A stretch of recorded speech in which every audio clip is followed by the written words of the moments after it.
नमस्कार दोस्तों, Byju's exam prep IAS Hindi में आप सभी का स्वागत है। आज हम आपके सामने 29 मई 2022 के दैनिक क्विज प्रस्तुत कर रहे हैं, जिसमें द हिंदू, इंडियन एक्सप्रेस तथा पीआईबी से संबंधित प्रमुख समाचारों के आधार पर हम आपको अभ्यास प्रश्न देंगे। इसी के साथ साथ विगत वर्ष में यूपीएससी के द्वारा प्रारंभिक परीक्षा में पूछे गए प्रश्न आपको प्रैक्टिस के लिए देंगे और तीसरे भाग में आज के तथ्य की हम चर्चा करेंगे। आज के पहले प्रश्न को हम देखते हैं। नैनो यूरिया के संदर्भ में निम्नलिखित कथनों में से कौन सा या कौन से सही है या हैं? पहला, स्वदेशी रूप से विकसित यह भारत में किसानों के उपयोग के लिए अनुमोदित होने वाला पहला ऐसा उत्पाद है। आप ध्यान रखें, इस तरह का पहला उत्पाद है जिसे विश्व स्तर पर बनाया गया है और भारतीय संस्था प्रमुख रूप से आप ध्यान रखें इफको यानी Indian farmers fertiliser cooperative limited, इसने प्रमुख रूप से इस तरह का नैनो यूरिया बनाया है जो सामान्य यूरिया जो खाद के रूप में उपयोग किया जाता है उसके विकल्प के रूप में एक तरह से होगा। दूसरा, पाउडर के रूप में आने वाली इस खाद का प्रयोग पौधों के जड़ के आसपास जमीन पर किया जाता है। ध्यान रखें, नैनो यूरिया पाउडर नहीं द्रव के रूप में एक तरह से विकसित किया गया है। दूसरा कथन असत्य है। तीसरा, इसी तरह के नैनो उर्वरक अन्य प्रायः उपयोग किए जाने वाले फॉस्फेट और पोटास आधारित उर्वरकों के लिए उपलब्ध हैं। आप ध्यान रखिए, नैनो यूरिया के रूप में पहली बार इस तरह के उर्वरक का एक प्रयोग किया गया है और यह भारत में सफल रहा है। विश्व में इसे पहला इस तरह का प्रयास माना जा रहा है। इससे यूरिया की खपत की जो स्थितियां हैं उनमें काफी हद तक नियंत्रण हो पाएगा। इस आधार पर तीसरा कथन भी असत्य है, केवल पहला कथन सत्य है। इस आधार पर हमारा उत्तर है बी, केवल एक सत्य है। यह प्रश्न हमने आपसे इसलिए पूछा है क्योंकि प्रधानमंत्री नरेंद्र मोदी के द्वारा नैनो यूरिया के उत्पादन के लिए पहला संयंत्र गुजरात में कलोल में प्रारंभ किया गया है, जिसे इफको के द्वारा संचालित किया जाएगा। इस संयंत्र को 175 करोड़ की लागत से बनाया गया है। कलोल के इस संयंत्र में 1.5 लाख ऐसी बोतलों का निर्माण किया जाएगा जिसमें 500 ml नैनो यूरिया एक तरह से उपलब्ध कराया जाएगा। इसके माध्यम से यूरिया की खपत को रोका जाएगा क्योंकि आधे लीटर की इस बोतल से माना जा रहा है कि जो नैनो यूरिया उपयोग किया जाएगा वह लगभग 50 किलो यूरिया का जो बैग होता है उसके बराबर एक तरह से क्षमता इसकी मानी जा रही है। इस रूप में यूरिया का जो प्रयोग है उसमें काफ़ी गिरावट आएगी। सरकार की तरफ से ये भी कहा जा रहा है कि इस तरह के 8 संयंत्र भारत में स्थापित किए जाएंगे जिनमें नैनो यूरिया का उत्पादन किया जाएगा। भारत वर्तमान में विश्व में यूरिया का दूसरा सबसे बड़ा उपभोक्ता है, लेकिन उत्पादन की स्थिति में हम तीसरे स्थान पर हैं। इसीलिए अपनी यूरिया आवश्यकता का लगभग 1/4 भाग हमको आयात करना पड़ता है। इसकी तुलना में अगर हम पोटास और फॉस्फेट की बात करें तो लगभग 100% इसकी जो आवश्यकता है वह विदेश से मंगाई जाती है, यानी आयात के माध्यम से पूरी की जाती है। आज के दूसरे प्रश्न को हम देखते हैं। निम्नलिखित में से किस व्यक्तित्व ने सबसे पहले इंकलाब जिंदाबाद के नारे का प्रयोग किया था? ध्यान रखें, इंकलाब जिंदाबाद नारे का सबसे पहले प्रयोग मौलाना हसरत मोहानी के द्वारा किया गया था 1921 में। इस आधार पर अगर हम देखें तो हमारा उत्तर सही है सी। यहाँ पर यह प्रश्न हमने इसलिए पूछा है क्योंकि दिल्ली हाई कोर्ट में उमर खालिद के द्वारा फरवरी 2020 में जो दंगे हुए थे उस दौरान जब उन्होंने इनकलाब का उपयोग किया था तो उसका किस अर्थ में प्रयोग किया गया था। इस आधार पर अगर हम देखें तो इनकलाब जिंदाबाद यह जो नारा है इसके सही रूप या इसके जो ऐतिहासिक परिप्रेक्ष्य हैं उसकी यहाँ पर चर्चा की गई है।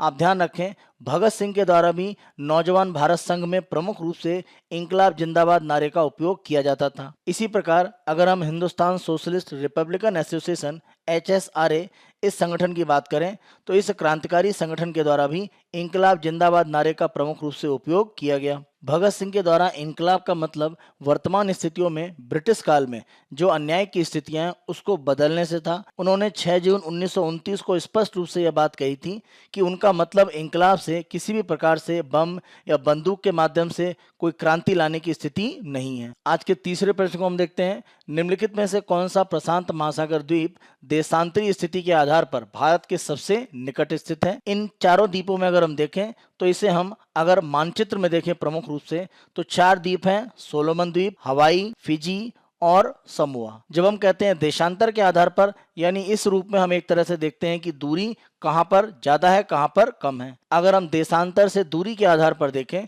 तो भारत से सबसे करीब का द्वीप हो जाएगा सोलोमन द्वीप, उसके बाद हम देखें फिजी, फिर समोआ और सबसे दूर हवाई। इस आधार पर अगर हम देखें तो हमारा उत्तर हो जाता है बी, सोलोमन द्वीप। यह प्रश्न हमने आपसे इसलिए पूछा है क्योंकि चीन के द्वारा समोआ द्वीप के साथ में एक समझौता हस्ताक्षर किया गया है जिसके माध्यम से दोनों देशों के द्वारा एक दूसरे के साथ राजनीतिक संबंधों को मजबूत किया जाएगा। और इस प्रक्रिया में अगर हम देखें तो ऑस्ट्रेलिया के द्वारा भी समोआ अफ्रीकाओं के साथ में अपने संबंधों को मजबूत किया जा रहा है।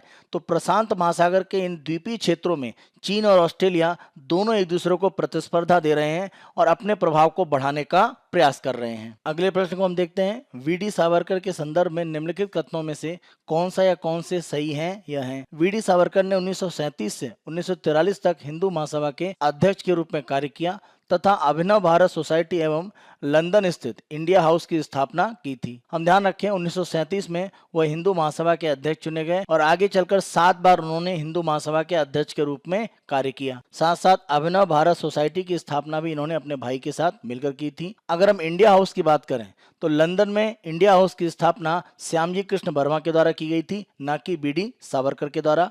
इस आधार पर पहला कथन गलत हो जाता है। दूसरा, वीडी सावरकर के मुख्य साहित्यिक कार्यों में से एक भारतीय स्वतंत्रता संग्राम का इतिहास है। यह एक महत्वपूर्ण कृति है जिसे वीडी सावरकर के द्वारा लिखा गया था। इस आधार पर दूसरा कथन सत्य है, पहला गलत है। हमारा उत्तर है बी, केवल 2 सत्य है। यह प्रश्न हमने आपसे इसलिए पूछा है क्योंकि 28 मई वीडी सावरकर का जन्मदिन है। 28 मई 1883 को नासिक जिले में इनका जन्म हुआ था। भारतीय स्वतंत्रता संग्राम में इनके योगदान के लिए प्रमुख रूप से इन्हें जाना जाता है। इन्होंने अपने भाई गणेश दामोदर सावरकर के साथ मिलकर अभिनव भारत सोसाइटी की स्थापना की। साथ साथ लंदन में स्थित इंडिया हाउस और फ्री इंडिया सोसाइटी के साथ भी अपने आप को जोड़ा। वीडी सावरकर की सबसे प्रमुख कृति 1857 के विद्रोह पर आधारित the Indian war of independence पुस्तक है। दैनिक क्विज के अपने दूसरे भाग में हम यूपीएससी के द्वारा विगत वर्षों में पूछे गए प्रश्न आपको प्रैक्टिस के लिए देते हैं। आज हम 2019 में पूछा गया प्रश्न आपको दे रहे हैं। प्रश्न को देखते हैं। निम्नलिखित पर विचार कीजिए। Carbon monoxide, methane, ozone, sulphur dioxide फसल या जैव मात्र के अवशेषों के दहन के कारण वायुमंडल में उपयुक्त में से कौन से निर्मुक्त होते हैं? ध्यान रखें, चारों वायुमंडल में उत्सर्जित होते हैं जब भी फसल या किसी भी तरह का जैव अवशेष को हम दहन करते हैं। कार्बन मोनोऑक्साइड, मीथेन, ओजोन और सल्फर डाइऑक्साइड। इस आधार पर हमारा उत्तर सत्य है डी। 1, 2, 3, 4 चारों सत्य हैं। दैनिक क्विज के तीसरे भाग में हम आज के तथ्य की चर्चा करते हैं। आज का तथ्य प्रतिरोधी जीन के संदर्भ में है। प्रतिरोधी जीन के संदर्भ में अंटार्कटिका में एक महत्वपूर्ण खोज की गई है जिसके संदर्भ में आंकड़ा 2017 से 2019 के बीच में इकट्ठा किया गया है। चिली के वैज्ञानिकों के द्वारा यह जो आंकड़ा इकट्ठा किया गया है इसके आधार पर एक ऐसे जीवाणु की खोज की गई है जिसमें ऐसे जीन पाए गए हैं जो उन्हें प्राकृतिक रूप से एंटीबायोटिक और रोगाणुरोधी प्रतिरोध प्रदान करते हैं और ध्रुवीय क्षेत्रों से बाहर फैलने की क्षमता एक तरह से उन्हें प्रदान करते हैं। इन जीवाणुओं में इस तरह की अगर महत्वपूर्ण शक्ति उत्पन्न होती है तो इसका बड़ा कारण अंटार्कटिका में पाई जाने वाली चरम स्थितियां हैं और उसके विरोध करने के लिए इस तरह की स्थितियां उनमें विकसित होती हैं। इस तरह के जो मोबाइल डीएनए हैं वो अलग अलग टुकड़ों में निहित हैं जिन्हें आसानी से अन्य बैक्टीरिया में स्थानांतरित किया जा सकता है। अंटार्कटिका प्रायद्वीप की मिट्टी बर्फ के पिघलने से सबसे अधिक प्रभावित ध्रुवीय क्षेत्रों में से एक है। इसीलिए बैक्टीरिया की अलग अलग जो विविधता है वह अंटार्कटिका प्रायद्वीप में प्रमुख रूप से पाई जाती है। यहाँ पर स्यूडोमोनास बैक्टीरिया अंटार्कटिका प्रायद्वीप में पाया जाने वाला अलग अलग बैक्टीरिया समूहों में से सबसे प्रमुख है। स्यूडोमोनास बैक्टीरिया के संदर्भ में जिनमें प्रतिरोधी जीन की उपस्थिति की बात कही जा रही है, इनमें उन कीटाणुनाशकों का एक तरह से प्रतिरोध देखा गया है, यानी तांबे, क्लोरीन, अमोनिया जो प्रमुख कीटाणुनाशक हैं वह एक तरह से इन पर प्रभाव नहीं डालते हैं। तो इस रूप में अगर ये बैक्टीरिया बाहरी भागों में पहुंचते हैं अंटार्कटिका से अलग तो यह एक तरह से मनुष्यों को भी आगे चलकर प्रभावित कर सकते हैं। सामान्य रूप में अगर हम किसी जीवाणु के गुणसूत्र की बात करें जो डीएनए से बना है, वहां पर एक जीवाणु कोशिका को अपना सामान्य कार्य करने के लिए आवश्यक सभी सूचनाएं उसमें संग्रहित रहती हैं। क्रोमोसोम के अलावा बैक्टीरिया में डीएनए के छोटे वृत्त हो सकते हैं जिनको प्लाज्मिड कहा जाता है। इसमें भी जीन होते हैं। अगर हम जीवाणु कोशिका की बात करें तो क्रोमोसोम के साथ साथ इसमें प्लाज्मिड्स पाए जाते हैं जिनको अगर हम अध्ययन करके देखें तो इसमें अलग अलग प्रकार के प्रतिरोधी जीन भी होते हैं जिन्हें माना जाता है कि अलग अलग प्रकार की जो एंटीबायोटिक दवाएं हैं उनके लिए वो प्रतिरोध रखते हैं।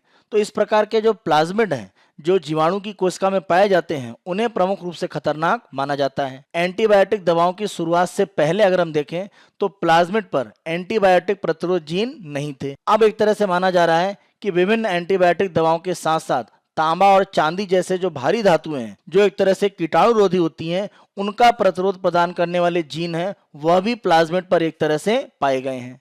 तो इस तरह से अगर जीवाणु के अंदर जो प्लाज्मिड है उसमें अगर इस तरह से प्रतिरोधी जीन होंगे तो यह आगे चलकर स्थितियों को काफी खराब कर सकते हैं। कारण प्लाज्मिड में अक्सर स्थिति ये होती है कि पूरा प्लाज्मिड किसी दूसरे बैक्टीरिया में स्थानांतरित किया जा सकता है। अगर ऐसा होगा तो यह स्थिति ऐसी होगी कि एक जीवाणु एक ही प्लाज्मिड को उठाकर एक साथ कई एंटीबायोटिक दवाओं के लिए प्रतिरोधी बन सकता है, क्योंकि वह अन्य जीवाणुओं से जो प्लाज्मिड प्राप्त करेगा उसे अपने में एक तरह से रख सकता है।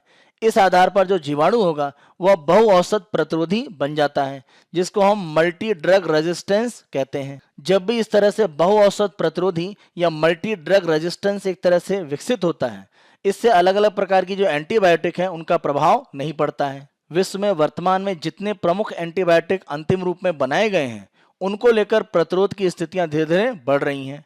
इस आधार पर अगर हम सबसे उच्च स्तर की एंटीबायोटिक का किसी बीमारी में उपयोग करते हैं और उसमें इस तरह के प्रतिरोध जीन होते हैं तो उस व्यक्ति में वह एंटीबायोटिक असर नहीं करेगी।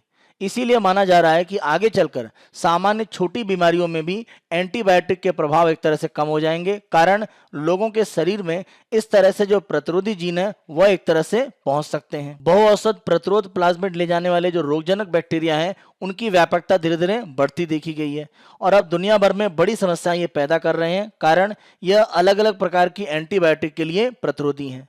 तो इस तरह के अगर बैक्टीरिया बढ़ते हैं तो एक तरह से मानव के लिए सामान्य बीमारियों में एंटीबायोटिक के उपयोग करने की स्थितियां एक तरह से समाप्त होंगी, जब तक कि नई एंटीबायोटिक उच्च स्तर की न विकसित की जाए, क्योंकि सामान्य एंटीबायोटिक को विकसित करने में काफी लंबा समय लगता है। इसीलिए सामान्य जो संक्रमण लोगों को अलग अलग बीमारियों में होते हैं उनसे निपटने के लिए हमारे पास जो उपचार के विकल्प हैं वो धीरे धीरे कम हो रहे हैं। इस प्रकार के जो प्रतिरोधी जीन हैं वो आने वाले समय में एक बड़ी समस्या बनेंगे। सामान्य रूप में अगर हम प्रतिरोधी जीन की बात करें तो यह हमारी अर्थव्यवस्था का जो चक्रीय रूप है उसके कारण प्रमुख रूप से पाया जाता है।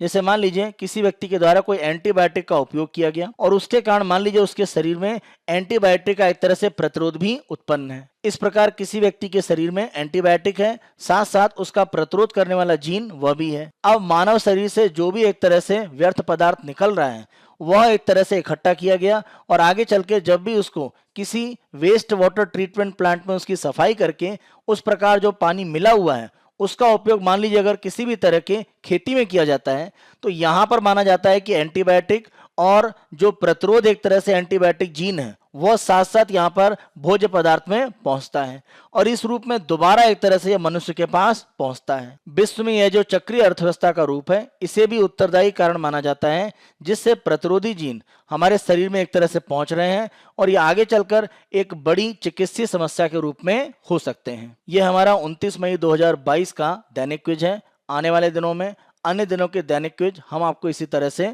प्रस्तुत करते रहेंगे। Byju's exam prep IAS Hindi को आप बहुत अधिक पसंद कर रहे हैं। अधिक से अधिक संख्या में लाइक, शेयर और सब्सक्राइब करना न भूलें। धन्यवाद।